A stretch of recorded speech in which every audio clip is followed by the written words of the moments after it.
দা, তুমি তো বিয়ে করবে, তা কতটা এক্সাইটেড তুমি সেটা আমাদেরকে বলে দাও। আজকে তো আমরা বিয়ে করবোই। টেনশন নিস না, আমিও বিয়ে করবো কিছুদিন পর।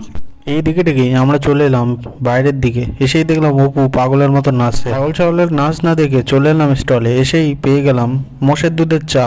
তারপরেই চলে এলাম ফুচকা খাবো বলে। এসেই দেখলাম 7 কিলোমিটার অব্দি লাইন আছে। তারপর আমার একটা সাবস্ক্রাইবার সঙ্গে দেখা হলো। সে কি বললো শুনে নাও। किस कलर की चड्डी पहने हो बता दो ना। এত সুন্দর ফুচকা আমি বাপের জন্যও খাইনি। স্টলের সব খাবার খাওয়া হয়ে গেছিলো, এবার আমরা খেতে এসেছিলাম। খেতে বসে যা হলো সেটা সবাই দেখো।